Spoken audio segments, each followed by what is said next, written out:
মুআজ্জাজ মোহতারাম ওয়াজিবুল এহতারাম ঐতিহ্যবাহী অত্র বুজুর্গ মসজিদ হাজি ইয়াকুব আলী সওদাগর জামে মসজিদে পবিত্র জুমার নামাজ আদায়ের মানুষে আগত আমার সম্মানিত মুরব্বী বাবারা, সমবয়সী বন্ধুরা, ভাইয়েরা, কচি কাঁচা কলিজার টুকরা সোনামণিরা, মাইকের আওয়াজ যতটুকু যাচ্ছে পর্দানসীন মুসখরাতি মা ও বোনেরা, রহিমানি ওয়া রাহমাকুমুল্লাহ, আসসালামু আলাইকুম ওয়া রাহমাতুল্লাহি ওয়া বারাকাতুহু। আল্লাহ রাব্বুল আলামিন আহকামুল হাকিমিন রব্বে কুল কায়নাত রব্বে যুল জালালের দরবারে শুকরিয়া আদায় করছি যে রব্বে করিম আমাদেরকে দয়া করে, মায়া করে, ভালোবেসে তার পবিত্র ঘর মসজিদ এসে তার ওই ইবাদতে কিছুক্ষণ সময় কাটানোর তৌফিক দিয়েছেন। সেই রবের আদায়ে শুকরাতান মুহাব্বাতান অলসতা ছেড়ে দিয়ে একবার বলি আলহামদুলিল্লাহ। লক্ষ কোটি বেহদ দরুদ সালাম পেশ করছি সৃষ্টির জানের জান নবী, প্রাণের প্রাণ নবী, আকা নবী, তাজেদারে মদিনা নবী, সাহেবে লাউলাখ নবী, দান উয়ুব, মুনাজ্জাহুন আনিল উয়ুব, রসুল মকবুল সাল্লাল্লাহু আলাইহি ওয়াসাল্লামের নূরানি কদমে আল্লাহ আমাদের সালাম কানা হুজুরের রোজে আকদাসে পৌঁছে দিন, আমিন। সম্মানিত মুসল্লিন কেরাম, গত জুমাতে আপনাদের সম্মুখে আমি কিয়ামতের ভয়াবহতার উপর আপনাদের সম্মুখে আলোকপাত করেছিলাম। কিয়ামতের ভয়াবহতা এত বেশি, যার বর্ণনা, যার আলোচনা একটা সীমিত সময়ের মধ্যে শেষ করা কখনো সম্ভব নয়। সেই কারণে আমি গত জুমার মধ্যে কিছু আলোচনা করেছিলাম। সেই ধারাবাহিকতায় ইনশাআল্লাহ আজকেও একই ধারাবাহিকতায় তাকরীর চলবে, অর্থাৎ কিয়ামতের ভয়াবহতা নিয়ে। গত জুমায় আমরা দেখেছিলাম কিয়ামত যখন শুরু হবে তখন মানুষের কি অবস্থা হবে। মানুষ ঘামের মধ্যে সাঁতরাইতে থাকবে, মানুষের মাথার উপরে সূর্য চলে আসবে, মানুষের ভয়াবহ এক অবস্থা হয়ে যাবে এবং ওই মুহূর্তে কারা কারা আরশের ছায়ার নিচে থাকবে, এইটা সম্পর্কে আমরা জেনেছিলাম।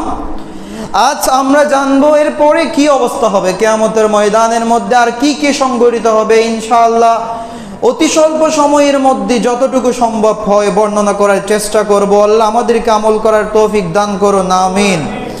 সম্মানিত মুসল্লিয়ান কেরাম, এখানে হাদিস শরীফ এসেছে বুখারী শরীফের মধ্যে, যেটা রাবি হাদিসের বর্ণনাকারী হচ্ছেন হযরতে সাইয়্যিদুনা আবু হুরায়রা রাদিয়াল্লাহু তাআলা আনহু, আমার নবীজির কলিজার টুকরা সাহাবী।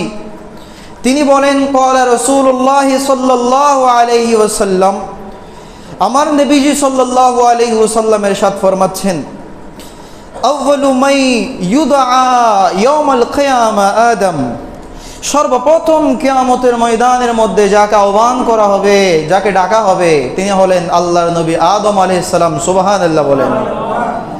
ফায়ারা যুররিয়াতাহু ফায়ুকালু হাযা আবুকুম আদম, তাকে যখন ডাকা হবে তিনি সবাইকে এভাবে তার সন্তান, কারণ মানব জাতির মধ্যে যত কোটি কোটি মানুষ আছে সবাই আদম আলাইহিস সালামের সন্তান, তিনি তার সন্তানদেরকে দেখবেন।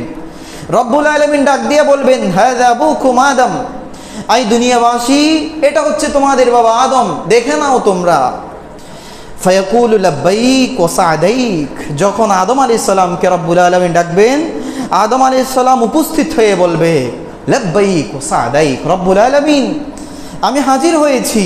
ফায়াকুল, রব্বুল আলামিন ডাক দিয়ে বলবেন, আখরিজ বা'থ জাহান্নাম মিন যুররিয়াতিক, আই আমার আদম, তোমার সন্তানদের মধ্য থেকে যারা জাহান্নামী, যারা জাহান্নামে যাবে এখানে তাদেরকে তুমি বাছাই করে নিয়ে আসো, তাদের মধ্য থেকে ওই দলকে তুমি বের করে নাও।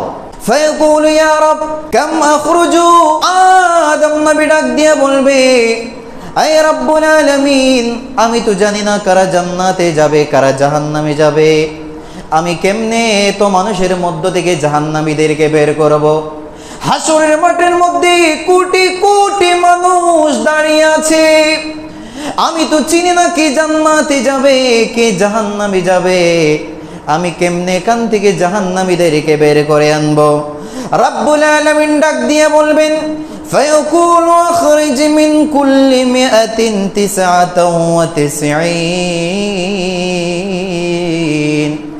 রব্বুল আলামিন ডাক দিয়ে বলবে, ও আদম, প্রতি 100 জন মানুষ থেকে 99 জনকে বের করে নিয়ে আসো। প্রতি 100 জন মানুষের মধ্যে 99 জন আজ জাহান্নামের মধ্যে যাবে, একজন মাত্র জান্নাতি হবে। ফাকালু ইয়া রাসূলুল্লাহ, সাহাবায়ে কেরাম আরজ করে, ইয়া রাসূলুল্লাহ, গো কামলিওয়ালা রাসূল, মায়ার নবী, ইযা খুযা মিন্না মিন কুল্লি মিআতিন তিসআতু ওয়া তিসউন, প্রতি 100 জন থেকে যদি 99 জন জাহান্নামের মধ্যে চলে যায়, মাত্র একজন জান্নাতের মধ্যে যাবে। ফামাযা ইয়াবকা মিন্না ইয়া রাসূলুল্লাহ, আপনি বলছেন 100 জনের মধ্যে 99 জন জাহান্নামের মধ্যে যাবে, 100 জনের মধ্যে থেকে যদি 99 জন জাহান্নামে চলে যায়, আমাদের অবস্থা কি হবে? আমরা কোথায় যাব? আমাদের মধ্যে কে বা জান্নাতে যাবে?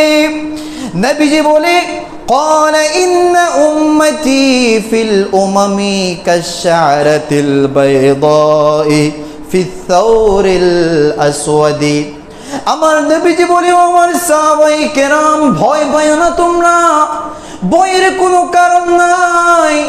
দুনিয়ার শুরু থেকে আমি নবী আসার আগ পর্যন্ত রব্বুল আলামিন লক্ষ নবী রাসূল দুনিয়ার মধ্যে পাঠিয়েছেন, লক্ষ লক্ষ কোটি কোটি অনুসারী তাদের ছিল, যদিও বা তাদেরকে মানে নাই, কিন্তু কোটি কোটি উম্মত তাদের ছিল। অন্যান্য উম্মতের তুলনায় আমার উম্মতের তুলনা হলো একটা কালো ষাঁড়, কালো গরুর চামড়ার মধ্যে যেভাবে সামান্য সাদা পশম থাকে, অন্যান্য উম্মতের তুলনায় আমার উম্মতের সংখ্যা এত বেশি কম। সুবহানাল্লাহ। সাহাবায়ে কেরাম ভয় পেয়ে গেলেন, জি ইয়া রাসূলুল্লাহ, 100 জনের মধ্যে 99 জন জাহান্নামে চলে যাবে, মাত্র একজন জান্নাতে যাবে, তো জান্নাতিটা হবেটা কে? 99 জনই যদি জাহান্নামে চলে যায়, একজন যদি জান্নাতে যায়, তাহলে হবেটা কে? আমরা জান্নাতে যাইতে পারবো কেমনে? তখন আমার নবীজি বলে, সাহাবীরে ভয় পাইও না, আগে যারা আসছে কোটি কোটি কোটি অসংখ্য আল্লাহর বান্দা রয়েছে, তাদের সংখ্যাটা একটা কালো ষাঁড়, কালো গরু, এই কালো চামড়ার মধ্যে যেভাবে সামান্য সামান্য সাদা পশম থাকে, এগুলো তো অতি নগণ্য, তাদের সংখ্যা বেশি, তোমাদের সংখ্যা কম। অর্থাৎ নবীজি এটা বুঝাইতে চাইলেন 99 জন জাহান্নামে যাবে, এটা তোমাদের মধ্য থেকে না, এটা তাদের মধ্য থেকে। সুবহানাল্লাহ বলেন। আরেকখানা হাদিস শরীফ বুখারীর মধ্যে সেম আবি সাঈদ খুদরী রাদিয়াল্লাহু তাআলা আনহু riwayat, তিনি বলেন, قال رسول الله صلى الله عليه وسلم, আমার নবীজি সাল্লাল্লাহু আলাইহি ওয়াসাল্লাম ইরশাদ ফরমান, ইয়াকুলুল্লাহু ইয়া আদম, রব্বুল আলামিন হাসরের ময়দানের মধ্যে ডাক দিয়া বলবেন, ও আমার আদম, তুমি কোথায় আছো? ফায়াকুলু লাব্বাইক ওয়া সা'দাইক ওয়াল খায়রু ফি ইয়াদাইক। রব্বুল আলামিনের ডাক শোনার সাথে সাথে আদম নবী বলে উঠবেন, লাব্বাইক রব্বুল আলামিন, আমি হাজির হয়ে গেছি, ওয়াল খায়রু ফি ইয়াদাইক, রব্বুল আলামিন আপনার কুদরতি হাতের মধ্যে সমস্ত কল্যাণ, রব্বুল আলামিন আমি হাজির হয়ে গেছি। ইয়াকুল আখরিজ বাতান নার, আল্লাহ রাব্বুল আলামিন ডাক দিয়ে বলবে, ও আদম, এই হাসরের মাটির মধ্যে কোটি কোটি কোটি কোটি আমার বান্দা আছে, এদের মধ্য থেকে তুমি জাহান্নামীদেরকে বের করে নাও। ক্বালা ওয়া মা বা'সুন নার, আদম আলাইহিস সালাম বলবেন, রব্বুল আলামিন আমি তো চিনি না কারা জান্নাতে যাবে কারা জাহান্নামে যাবে, জাহান্নামীদের সংখ্যা কত হবে আমি তো জানি না, আমি তাদেরকে কেমনে বের করব? ক্বালা মিন কুল্লি আলফিন 999, রব্বুল আলামিন বলবেন, ও আদম, প্রত্যেক 1000 মানুষ থেকে 999 জনকে তুমি বের করে নিয়ে আসো। প্রতি 1000 মানুষের মধ্যে 999 জন মানুষ আজ জাহান্নামে যাবে, 1000 মানুষের মধ্যে মাত্র একজন জান্নাতে যাবে। নবীজি বলে হে ফাযাকা হিনা ইয়াশিবুস সাগীর, আমার নবীজি বলে এই ঘটনা তখনই হবে, এই যে আমি তোমাদেরকে বললাম আদম আলাইহিস সালামের কথা বললাম, এই ঘটনা সেই দিন হবে যেই দিন ইসরাফিল আলাইহিস সালাম সিংহার মধ্যে ফুৎকার দিয়ে দিবে। আল্লাহর ফেরেশতা ইসরাফিল যখন সিংহার মধ্যে ফুৎকার দিয়ে দিবে, এত ভয়ঙ্কর আওয়াজ বের হবে, ওই ভয়ঙ্কর আওয়াজের কারণে ছোট শিশু বৃদ্ধ হয়ে যাবে। ওয়াতাদাউ কুল্লু যাতি হামলিন হামালাহা, গর্ভবতী নারী যারা আছে, যাদের পেটের মধ্যে বাচ্চা রয়েছে, 6 মাস 7 মাস 8 মাস হয়েছে গর্ভের মধ্যে, ওই সিংহার আওয়াজ এত বেশি ভয়ানক হবে, ওই সিংহার আওয়াজ শোনার সাথে সাথে ওই গর্ভবতী মহিলারা সন্তান প্রসব করে দিবে।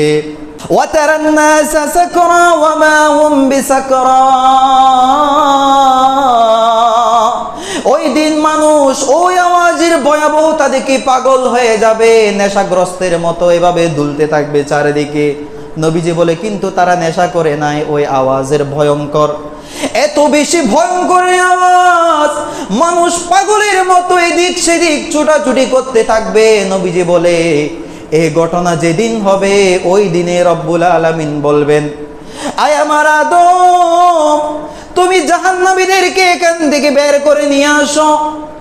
আদম নবী বলবে, রব্বুল আলামিন আমি তো জাহান্নামীদেরকে চিনি না, আমি তো জাহান্নামীদেরকে জানি না, আমি তো জানি না কত সংখ্যক মানুষ জাহান্নামের মধ্যে যাবে। আল্লাহ রাব্বুল আলামিন বলবেন, প্রতি 1000 মানুষের মধ্যে 999 জন মানুষকে তুমি বের করে নিয়ে আসো। আজ 999 জন জাহান্নামের মধ্যে যাবে, একজন মাত্র জান্নাতের মধ্যে যাবে।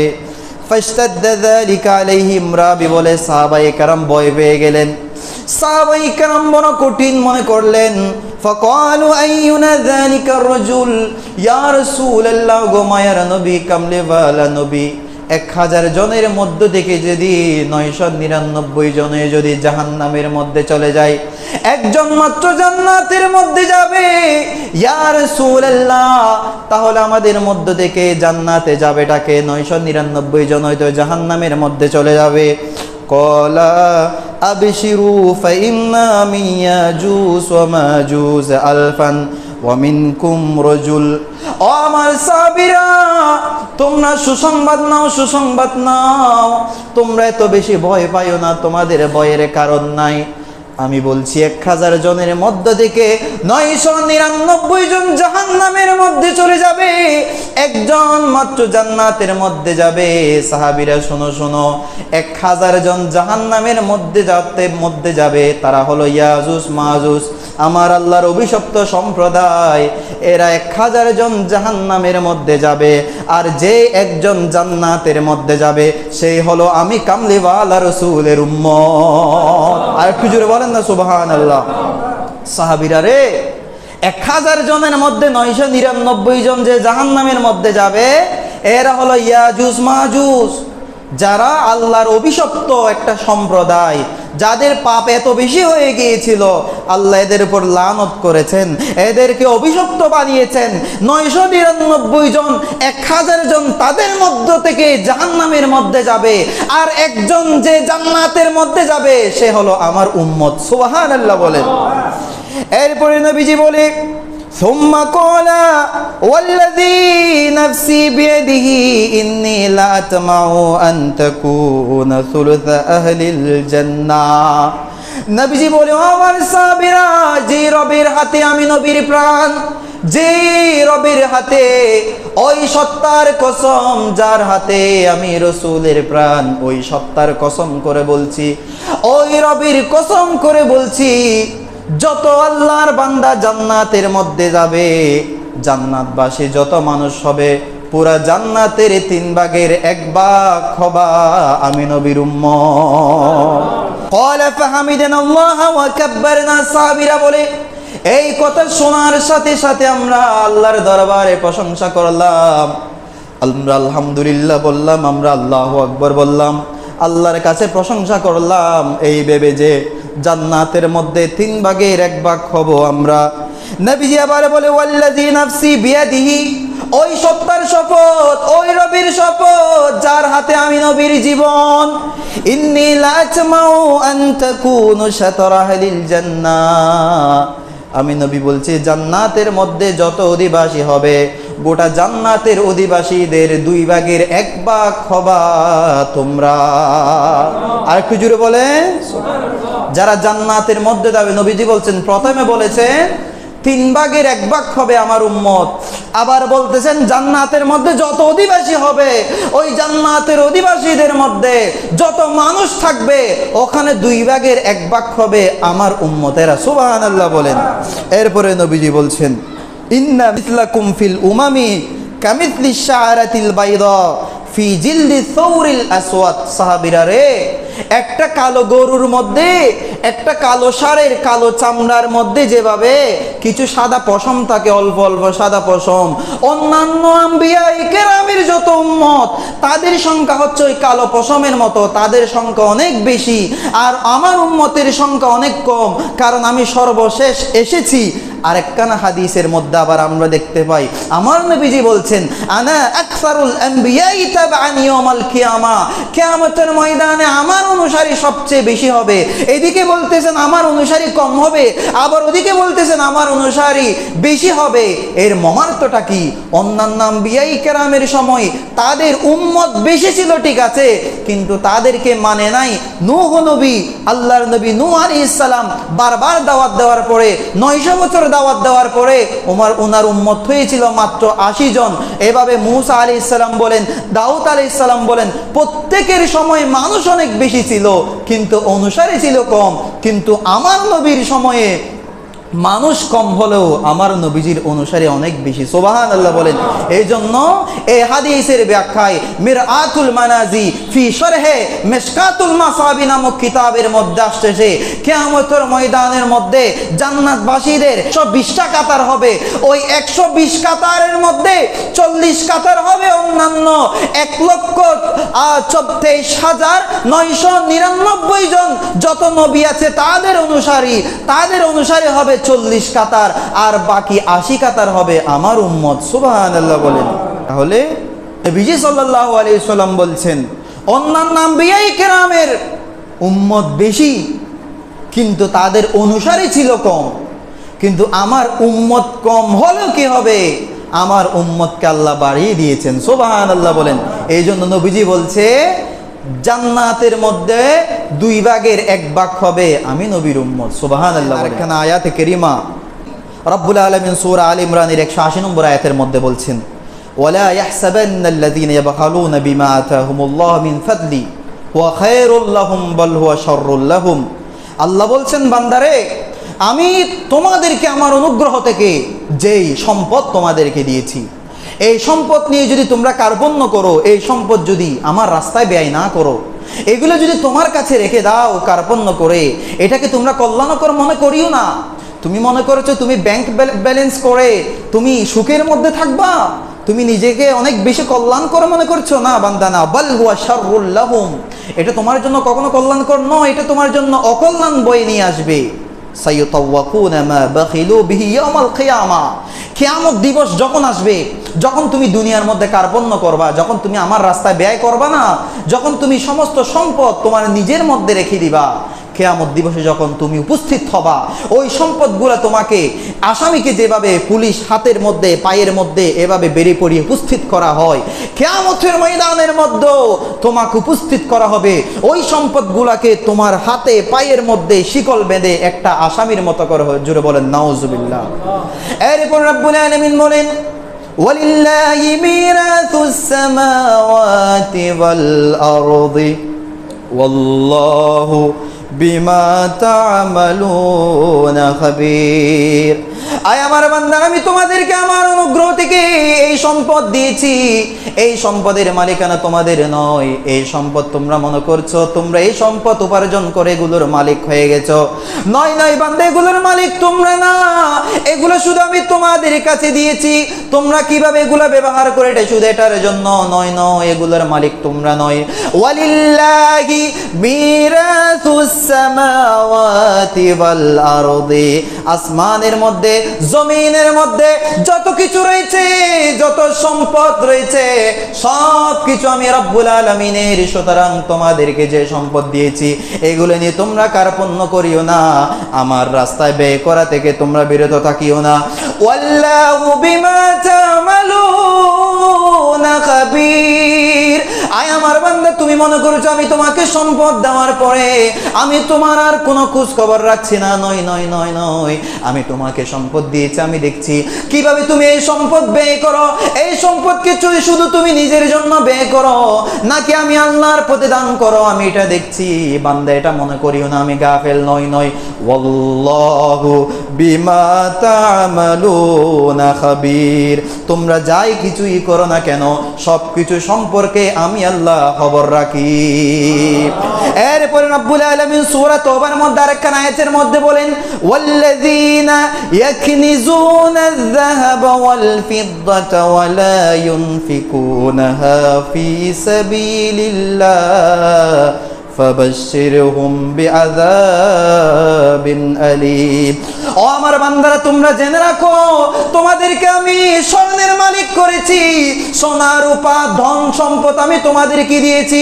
এই ধন সম্পদ, এই সোনা রূপা এগুলো যদি তোমরা জমা রাখো, ওয়াল্লাযীনা ইয়াকনিজুনা আয-যাহাবা ওয়াল ফিদ্দা, এই স্বর্ণ রৌপ্য যদি তোমাদেরকে দেওয়ার পরে তোমরা এগুলো নিজেদের কাছে আবদ্ধ রাখো, ওয়ালা ইউনফিকুনাহা ফী সাবিলিল্লাহ, আল্লাহর পথে যদি তোমরা ব্যয় না করো, এগুলোর মধ্যে যে যাকাত এসেছে তোমরা যদি যাকাত না দাও, তোমরা যদি সদকা না করো, তোমার গরিব প্রতিবেশীকে তুমি যদি দান না করো, তুমি যদি ওই সম্পদ যদি তোমার নিজেদের মধ্যে রেখে দাও, তাহলে জেনে রাখো ফাবাশশিরহুম বিআযাবিন আলীম।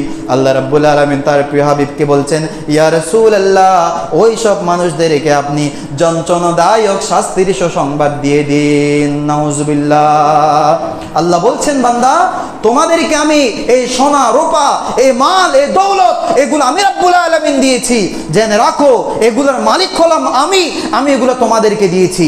এগুলো যদি তোমরা পুঞ্জীভূত করে রাখো, এগুলো যদি নিজের মধ্যে আবদ্ধ করে রাখো, তাহলে আমি তোমাদেরকে হুঁশিয়ার দিচ্ছি, ফাবাশশিরহুম বিআযাবিন আলীম, তোমাদের জন্য ভয়ঙ্কর শাস্তি অপেক্ষা করছে।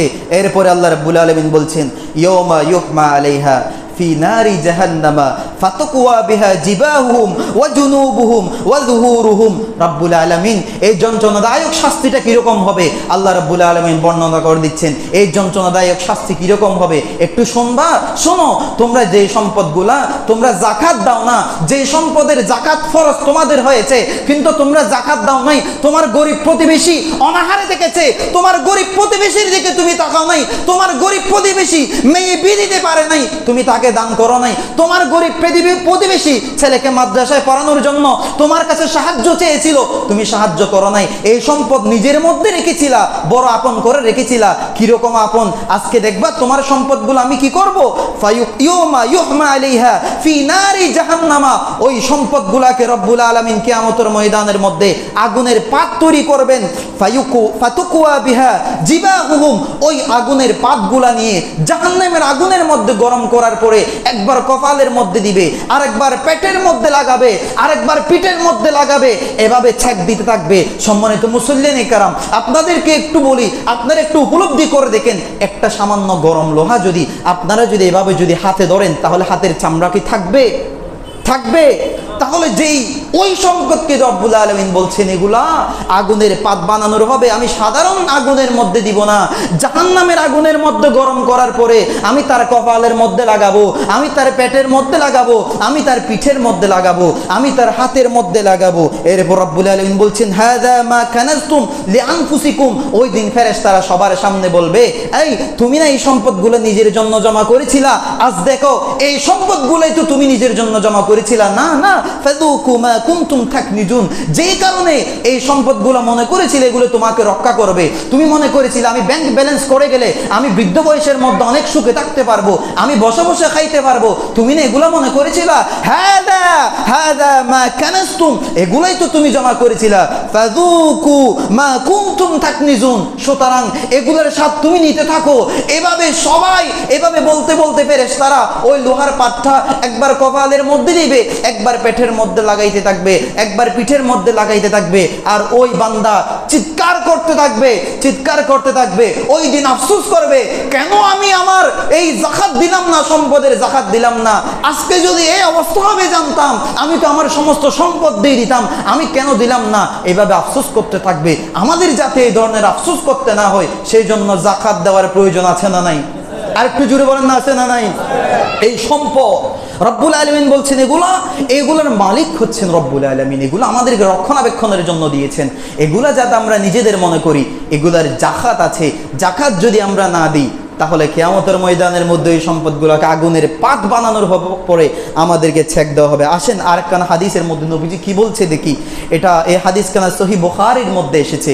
আবি হুরায়রা রাদিয়াল্লাহু তাআলা নূর রিওয়ায়াত কল, তিনি বলেন, ক্বালা রাসূলুল্লাহ সাল্লাল্লাহু আলাইহি ওয়াসাল্লাম, মান আতাহুল্লাহু মালান ফালাম ইউআদ্দি যাকাতা, যাকে রব্বুল আলামিন সম্পদ দিয়েছেন কিন্তু সে তার যাকাত আদায় করেনি, মুসফিল লাহু মালুহু শুজাআন আখরা লাহু যাবিবাতান, রব্বুল আলামিন যাকে সম্পদ দিয়েছেন সে যদি ওই সম্পদের যাকাত আদায় না করে, রব্বুল আলামিন ওই সম্পদকে কিয়ামতের ময়দানের মধ্যে একটা বিষাক্ত সর্পের আকৃতি করে দিবেন, যে সাপের মাথার মধ্যে কোনো লোম থাকবে না, যে সাপ এত বেশি বিষধর হবে, যে সাপের চোখের মধ্যে কালো চিহ্ন থাকবে। ইতাফিকুহু ইয়াউমাল কিয়ামা, রব্বুল আলামিন ওই সাপকে, যে বান্দা যাকাত আদায় করে নাই, ওই বান্দার গলার মধ্যে পেঁচিয়ে দিবেন। ওই সাপটা ওই বান্দার গলার মধ্যে পেঁচিয়ে থাকবে। ইয়াখুযু বিলহাজিমাতাইহি ইয়ানি বিশিদাকাইহি, ওই সাপ একবার এদিকে কামড়াবে, একবার এদিকে কামড়াবে, একবার এদিকে কামড়াবে, আরেকবার এদিকে কামড়াবে। ইয়াকুলু আনা মালুকা আনা কানজুকা, শুধু কামড়াবে এটা নয়, ওই সাপ বলতে থাকবে, আনা মালুকা, আমি হলাম তোমার সম্পদ, আনা কানজুকা, আমি হলাম ব্যাংকের মধ্যে যে টাকা তুমি রাখছিলা, লক্ষ লক্ষ টাকা তুমি জমা করে রাখছিলা, ঘরের মধ্যে 7 ভরি 10 ভরি 15 ভরি স্বর্ণ তুমি জমা করে রাখছিলা, গরিব বান্দাদের খবর তুমি নাও নাই, যেই সম্পদ জমা করে রাখছিলা, আজ আমি সর্পের আকৃতি নিয়ে এসেছি তোমাকে কামড়ানোর জন্য। আনা মালুকা আনা কানজুকা, আমি হলাম তোমার সেই সম্পদ, আমি হলাম তোমার পুঞ্জীভূত সেই সম্পদ। এভাবে একবার এদিকে কামড়াইতে থাকবে, একবার এদিকে কামড়াইতে থাকবে। এরপর নবীজি সাল্লাল্লাহু আলাইহি ওয়াসাল্লাম এই আয়াতখানা তেলাওয়াত করেন, ওয়ালা ইয়াহসাবান্নাল্লাযীনা ইয়াবখালুনা বিমা আতাহুমুল্লাহু মিন ফাদলিহি খায়রুল লাহুম বাল হুয়া শাররুল লাহুম, বান্দারে যে সম্পদ আমি তোমাদেরকে দিয়েছি, যেই সম্পদের মালিক আমি তোমাদেরকে করেছি, এই সম্পদ নিয়ে কার্পণ্য করে, এই সম্পদ যদি তুমি যদি আল্লাহর রাস্তায় ব্যয় না করো, এটা তোমাদের জন্য কল্যাণকর নয়, এটা তোমাদের জন্য অকল্যাণ বয়ে আনবে। কিরকম অকল্যাণ? এটা নবীজি বর্ণনা করছেন যে ওই দিন ওটা সাপ হয়ে মানুষের গলার মধ্যে পেঁচিয়ে দেওয়া হবে, আর এটা তার 2 গালের 2 পাশে এভাবে কামড়াইতে থাকবে। জুড়ে বলেন নাউজুবিল্লাহ।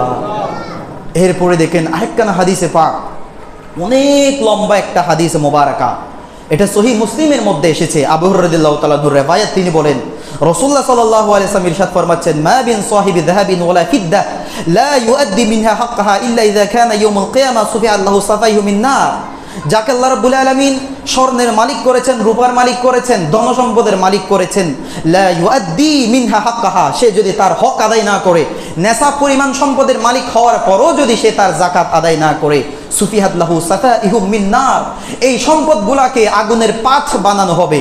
ফাউকমি আলাইহা ফি নারি জাহান্নাম, ওই আগুনের পাত বানানোর পরে জাহান্নামের আগুনের মধ্যে গরম করতে দেয়া হবে।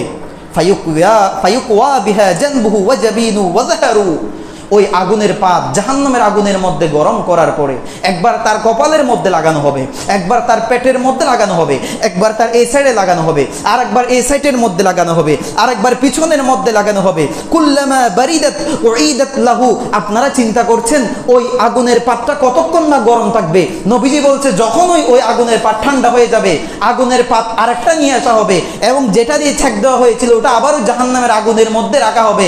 এভাবে বারবার বারবার গরম গরম আগুনের পাত এনে এভাবে তাকে ছেক দেওয়া হবে, এভাবে ছেক দিতে থাকবে। চিন্তা করছেন এটা হয়তো 1 দিন 2 দিনের জন্য দিবে না, 1 দিন 2 দিন হয়তো সয়ে নিব আর কি। নবীজি বলছেন না না, এটা কোন দিন হবে তোমরা জানো নাকি? ফি ইয়াউমিন কানা মিকদারহু 50000 সানা, এই শাস্তি ওই দিন দেওয়া হবে যেই দিন 1 দিনের পরিমাণ হবে 50,000 বছরের সমান। জুড়ে বলেন আল্লাহু আকবার। আপনারা চিন্তা করছেন যে হয়তো 1 দিন শাস্তি আমরা ভোগ করব? নয় নয়, এই 1 দিন মানে হলো 50,000 বছরের সমান। তো এটা কি, এই শাস্তি কি শেষ? নবীজি বলছেন না, হাত্তা ইউকদা বাইনাল ইবাদ, এটা তো ফয়সালা হওয়ার আগ পর্যন্ত। এখন আপনার বিচার শুরু হয় নাই, এটা তো বিচার হওয়ার আগে আপনাকে একটু করে ইন্ট্রো দিল, যে শাস্তিটা কিরকম হবে দেখিয়ে দিল, এরপরে আপনার বিচার শুরু হবে। ইম্মা ইলাল জান্নাহ ওয়া ইম্মা ইলান নার। এরপরে নবীজি বলছে সে হয়তো জান্নাতের মধ্যে যাবে অথবা জাহান্নামের মধ্যে যাবে। আর জাহান্নামের মধ্যে গেলে আমার আল্লাহ তাকে কি কি শাস্তি দিবে, বড় ভয়ানক, এগুলো আমার আল্লাহ ভালো জানেন। সেই জন্য বলছিলাম আমার ভাইয়েরা, দেখেন এই ধনসম্পদ আমরা যেগুলো জমা করে রাখছি, এগুলো আমাদের জন্য কল্যাণকর নয়। এটা আমার আল্লাহর বাসা, এটা আমাদের জন্য কল্যাণকর নয়। আপনি মনে করছেন আপনি ব্যাংকের মধ্যে টাকাগুলো জমা রাখলেন, বৃদ্ধ বয়সে আপনি এগুলো নিয়ে সুখে থাকবেন, আপনার ছেলেরা সুখে থাকবে, আপনি জাকাত দিচ্ছেন না, টাকা কমে যাবে মনে করে, এটাই কি? নবীজি বলছেন না, এই টাকাগুলো যখন আপনি জাকাত দেন নাই, আপনি যখন মারা যাবেন তখন কি করবে জানেন? এগুলো নিয়ে আপনাকে ছ্যাঁক দিবে, এগুলো নিয়ে সাপ হয়ে এসে টাকাগুলো আপনাকে কামড় দিবে। তাহলে যদি আপনারা যদি এভাবে সাপের কামড় খাইতে না চান, এভাবে যদি আপনারা যদি আগুনের ছ্যাঁক খাইতে না চান, তাহলে জাকাত দেওয়ার দরকার আছে না নাই? আর একটু জোরে বলে। আমি গতকাল একটা হিসাব করে দেখেছি, হিসাব করে দেখলাম যে এখানে আপনারা যারা আছেন, আমার মনে হয় কি আপনাদের সকলের উপরে জাকাত ফরজ। কেমনে আপনাদেরকে বললে আপনারা বিষয়টা বুঝতে পারবেন। নবীজি সাল্লাল্লাহু আলাইহি ওয়াসাল্লাম বলেছেন জাকাতের নেসাব হলো 7.5 ভরি স্বর্ণ অথবা 52 তোলা, এটাকে ভরি, 1 তোলা মানে 1 ভরি, 52 ভরি রৌপ্য। তো ওই সময় এই 52 তোলা রৌপ্য এবং 7.5 ভরি স্বর্ণ এগুলো প্রায় সেম দামের ছিল, কিন্তু কালের বিবর্তনে এখন দামের ভিন্নতা চলে এসেছে। যেমন আমি গতকাল দেখেছি স্বর্ণের দাম ছিল 22 ক্যারেট যেটা, এটা ছিল 1,38,708 টাকা, এবং 21 ক্যারেট যেটা ওটা আরেকটু কম, এই অনুযায়ী 10,40,287 টাকা, এটা স্বর্ণের নেশাব। কিন্তু রৌপ্যের নেশাব যদি আমরা চিন্তা করি, তখন হয় কি 22 ক্যারেট একটা 1 ভরি রৌপ্যের দাম হচ্ছে, রূপার দাম 2,100 টাকা। এই অনুযায়ী 52 ভরির দাম হয় 1,10,250 টাকা। আবার 21 ক্যারেট ধরলে দাম হয় 1,05,315 টাকা। 18 ক্যারেট ধরলে দাম হয় 90,037 টাকা। তো কুদুরি, মুখতাসারুল কুদুরি একটা গ্রন্থ, ফিকহের গ্রন্থ, যেটা মাদ্রাসার মধ্যে পড়ানো হয়, ওই কিতাবের মধ্যে আছে এখান থেকে যেটা মধ্যম ওটা ধরা হবে, এবং ওই হিসাবটা ধরা হবে যেটার মাধ্যমে গরিবের উপকার হবে। তো এই হিসেবে একজন মানুষের উপর জাকাত খরচ হওয়ার জন্য নেসাব হলো 1,05,315 টাকা। আপনাদের কাছে যদি আমি এখন 2024 সালে এসে, আমার মনে হয় না এমন কোনো বোকা মানুষ থাকবে যাদের ব্যাংকের মধ্যে 1 লক্ষ টাকা নাই। আমার মনে হয় না, আপাতত আমাকে কেউ বললো আমি বিশ্বাস করব না। আমাকে যদি কেউ বলো হুজুর আপনি 100 টাকা রাখেন, তাও বিশ্বাস করে, আমি তাও বিশ্বাস করব না। এত বোকা এখন মানুষ নাই। 1 লক্ষ টাকা ব্যাংকের মধ্যে থাকতে পারে, তাহলে আগে যা হয়েছে এগুলো ভুলে যান। কারণ যতদিন আপনারা জানেন না ও ততদিন পর্যন্ত আল্লাহ মাফ করে দেন। কিন্তু এখন থেকে একটা হিসাব রাখেন, নেসাব হলো 1,05,315, 1,05,000 টাকা ধরেন। কারো কাছে যদি 1,05,000 টাকা থাকে ব্যাংকের মধ্যে, এবং এটার সময় যদি 1 বছর হয়, কয় বছর? 1 বছর। 1 বছর যদি আপনার ব্যাংকের মধ্যে 1,05,000 টাকা থাকে, আপনার উপর জাকাত ফরজ হয়ে গেছে, এবং আপনাকে জাকাত দিয়ে দিতে হবে কতটুকু? 2.5% হারে। 1,05,000 টাকার মধ্যে আমি হিসাব করে এসেছি, যদি 2.5% আপনি জাকাত দেন, তখন আপনার জাকাত দিতে হবে 2,625 টাকা। আপনার ব্যাংকের মধ্যে যদি 1,05,000 টাকা থাকে, ওটা যদি 1 বছর অতিবাহিত হয়, আপনার জাকাত দিতে হবে কত? 2,625 টাকা, অর্থাৎ 2,650 টাকা ধরেন। এখন মনে করেন আপনার কাছে হচ্ছে 1 ভরি স্বর্ণ আছে, 1 ভরি স্বর্ণের দাম বর্তমানে 1,38,000 টাকা, আর আপনার কাছে কিছু টাকা আছে 10 অথবা 20,000 টাকা। এগুলো যদি 1 বছর অতিবাহিত হয়, তাও আপনার উপরে জাকাত ফরজ হয়ে গেছে। এগুলো আপনারা জাকাত আদায় করে দিবেন। আর হ্যাঁ, জাকাত আদায়ের ক্ষেত্রে মনে করেন আপনার কাছে স্বর্ণ আছে 1 ভরি, অথবা টাকা আছে 1,50,000 টাকা, ওইদিকে আপনার কাছে কর্জ আছে 2.5 লাখ টাকা, তাহলে আপনার উপরে জাকাত ফরজ নয়। আপনার ঋণগুলো বাদ দেওয়ার পরে যদি নেসাব হয়, তাহলে ওই পরিমাণ অনুযায়ী আপনারা জাকাত দিয়ে দিবেন। জাকাত দেওয়ার জন্য রমজান মাসে বিশেষত এগুলো বলা হয়, কিন্তু রমজান মাসে এই যে জাকাত দিতে হবে এটা না। এর আগে যদি আপনি মারা যান, তখন তো এগুলো সাপ হয়ে এসে আপনাকে কামড়াইতে থাকবে, তখন কই যাবেন? এই জন্য রমজান মাসের জন্য, রমজান মাসে দিলে সওয়াব আছে, এই জন্য রমজান মাসে দেওয়া হয়। কিন্তু আজকে একটু হিসাব করবেন, হিসাব করে আপনার সম্পদের যদি জাকাত ওয়াজিব হয়ে যায়, আপনারা জাকাতগুলো আদায় করে দিবেন।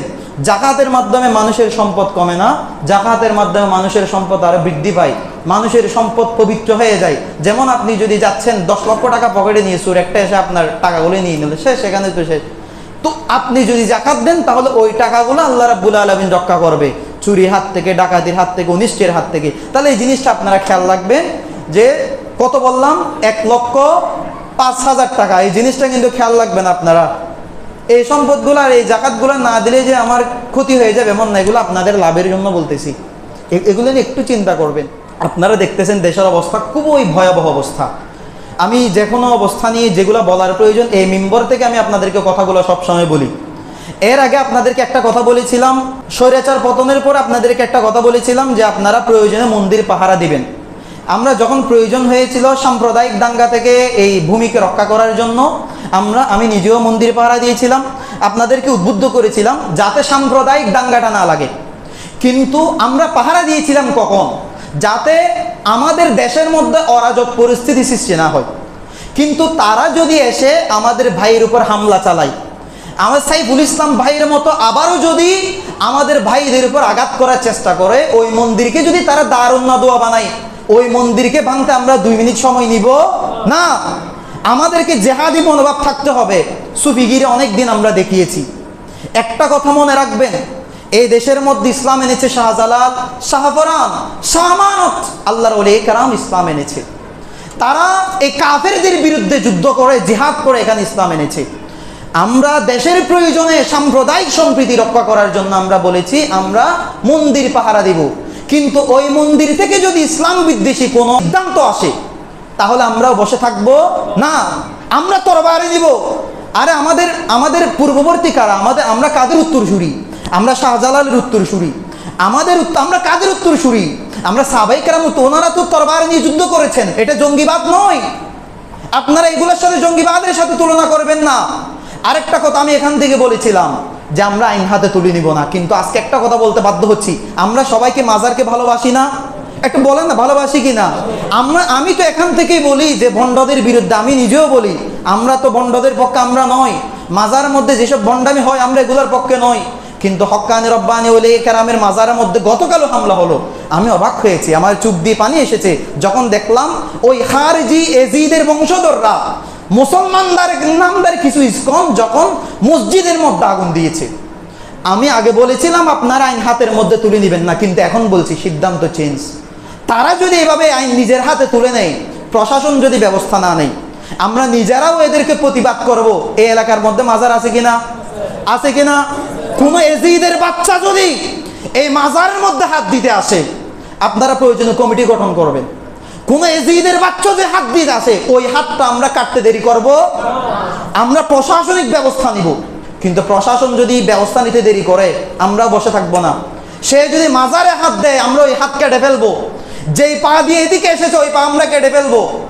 আমরা সুফিরা তসবি নিয়ে এতদিন পড়েছিল, সুফিরা যেভাবে তসবি গুনতে জানে, ওই হাতের মধ্যে সুফিরা তরবারিও নিতে জানে। আমরা ভুলে গেছি যে সুফিদের তরবারির ইতিহাসও আছে, এটা আমরা ভুলে গেছি। ইসলাম ভালোবাসার মাধ্যমে এসেছে। নবীজি ভালোবাসার মাধ্যমে ইসলাম প্রচার করেছেন। হ্যাঁ, কিন্তু নবীজি প্রয়োজন সাপেক্ষে তরবারি ধরেছেন। বদরের ময়দানে নবীজি তরবারি ধরেছেন, উহুদের ময়দানে ধরেছেন, খন্দকে ধরেছেন। আমার নবীজি যুদ্ধ করেছেন। আল্লাহর ওলি কেরাম খাজা গরিবে নওয়াজ শাহজালাল তারা প্রয়োজন সাপেক্ষে তরবারি ধরেছেন, তরবারি নিয়ে বাতিলদের বিরুদ্ধে যুদ্ধ করেছেন। আমরা সুফি মুসলমান, আমরা সুন্নি মুসলমান, আমরা আহলে সুন্নাহ ওয়াল জামাতের অনুসারী। আমরা এই ধরনের দাঙ্গাবাজ, জঙ্গিবাদ এগুলো আমরা সমর্থন করি না। তবে কেউ যদি আমাদের উপর হামলা করতে আসে, আমরা বসে থাকবো না। আমাদের মাজারের উপর যদি হক্কানি রব্বানি ওলি কেরামের মাজারের উপর যদি একটা টুকা দেওয়ার চেষ্টা করে, প্রয়োজন আমাকে বলবেন, আমি নিজে আসবো, আমি তাদের সামনে আগে যাব আমি। কিন্তু আমাদের মাজারগুলা আমি এই ধরনের শকুনদের হাত থেকে আমাদের রক্ষা করতে হবে। আর তোমাদের যদি এত প্রয়োজন হয়, তোমরা নিজেরা গিয়ে না বন্ডামিগুলো বন্ধ করবা। মাজারের বিরুদ্ধে কেন তোমরা এখানে হাত তুলতেছো? আজকে আহলে সুন্নাহ ওয়াল জামাতের নেতৃত্বে একটা বিশাল লং মার্চ আজকে 10টার মধ্যে ময়মনসিংহের দিকে গিয়েছে। আমার দায়িত্ব থাকার কারণে এখানে এসেছি, না হলে আমিও চলে যেতাম। শুধুমাত্র আপনাদেরকে এই ধরনের মেসেজগুলো দেওয়ার জন্য আমি চলে এসেছি, না হলে আমিও চলে যেতাম। আর নয়, আমি এই কথাটা এই জন্য বললাম, আমরা এতদিন আমরা সুফিবাদী বিশ্বাসী, আমরা সুফিবাদী মানুষ, আমরা শান্তশিষ্ট মানুষ। আমরা ইসলাম মানি শান্তি, ইসলাম মানি শান্তির ধর্ম মানি, বারবার থাপ্পড়াবে, এদিক থেকে ঘুষি দেবে, কান মলে দিবে, আর আমরা বসে থাকবো, এ ধরনের কখনো হতে পারে না। যে হাতের মধ্যে আমরা তসবিহ নিয়েছি, যে হাতের মধ্যে আমরা তসবিহ জপেছি, ওই হাতের মধ্যে আমরা তরবারি ধরতে প্রস্তুত আছি কিনা? নবীজি সাল্লাল্লাহু আলাইহি ওয়াসাল্লাম গজওয়ায়ে হিন্দ সম্পর্কে আমাদেরকে বলেছেন, আপনারা মনে করছেন যে আমরা বসে থাকবো, বাকিরা এমনি কয়েকজন মিলে যুদ্ধ করবে কিনা?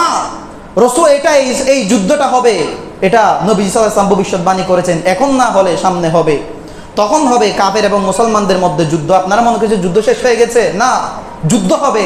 এই জন্য আপনাদের ছেলেদেরকে আপনারা সুফিবাদী শিক্ষায় আপনারা শিক্ষা দিবেন, তাদেরকে যেভাবে তসবিহ নেওয়ার শিক্ষা দিবেন, তাদেরকে তরবারির শিক্ষাও এখন দিতে হবে। কারণ বিভিন্নভাবে ইসলামের শত্রু যারা আছে তারা ষড়যন্ত্র শুরু করেছে। এই জন্য আমরা ছেলেদেরকে শুধু মোবাইল দিয়ে আমরা ফেলে রাখবো না, আমরা ছেলেদেরকে মোবাইল হাতে দিয়ে, আজ এই অ্যান্ড্রয়েড সেট, এই ফেসবুক, ইউটিউব, এগুলো কেন জানেন? কারণ মুসলমান ছেলেদেরকে কাপুরুষ বানানোর জন্য। আজ টিকটক বের হয়েছে কেন? পাবজি, ফ্রি ফায়ার, এগুলো কেন জানেন? মুসলমান ছেলেদেরকে আজকে কাপুরুষ বানানোর জন্য। আর মুসলমান ছেলের মধ্যে একটা বাচ্চা ছেলে আবু জেহেলের মতো কট্টর কাফেরকে হত্যা করেছে কে? ছোট ছোট দুজন বাচ্চা। মুসলমানদের এরকম বীর পুরুষ হয়।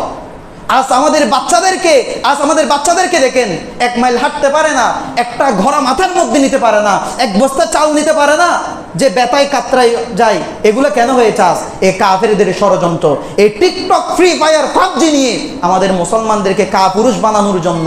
তারা বিভিন্ন রকমের উলঙ্গ বেহায়াপনা পর্ন সাইট তৈরি করে মুসলমানদের, এই যৌবন মুসলমানদের পুরুষত্ব কেড়ে নেওয়ার জন্য তারা এগুলো করেছে। এগুলো মুসলমানদের বিরুদ্ধে ষড়যন্ত্র। এগুলোর বিরুদ্ধে আপনারা সচেতন থাকবেন। আমাদের এখন থেকে সচেতন হতে হবে। আমরা যেভাবে সুফিবাদী মানুষ, আমরা যেভাবে তসবিহ নিতে জানি, আমরা প্রয়োজনে আমরা তরবারিও নিতে জানি, এই জন্য আমরা প্রস্তুত থাকবেন। তবে আমরা ততক্ষণ পর্যন্ত তাদেরকে আক্রমণ করব না যতক্ষণ তারা আমাদেরকে আক্রমণ করবে না। এটাই হলো ইসলামের নীতি, এটাই হলো ইসলামের নীতি। দেখেন, আপনারা এখান থেকে আবার ভুল মেসেজ দিবেন না। আপনাদেরকে এখন বললাম মানে আপনারা এখন দা নিয়ে বের হয়ে যাবেন, এরকম না। যখন সময় আসবে তখন ইনশাল্লাহ এগুলোর প্রতিফলন দেখা যাবে। তবে হ্যাঁ, এটা মনে রাখবেন, কোনো ইয়েজিদি, এটা হইতে পারে, এটা হতে পারে, এই জন্য আপনাদেরকে মেসেজটা দিচ্ছি, এটা হওয়ার সম্ভাবনা বেশি আছে। কারণ বিভিন্ন জায়গার মধ্যে হামলা হচ্ছে। কোনো ইয়েজিদের বাচ্চা যদি মাজারের মধ্যে হাত দিতে আসে, ওই হাত কাস্ত রাখা যাবে না। অনেক সহ্য করেছি, আর সহ্য করার প্রয়োজন নাই। আল্লাহ আমাদের ঈমান আকীদা হেফাজত থেকে আমাদেরকে বেশি বেশি আমল করার তৌফিক দান করুন, আমিন।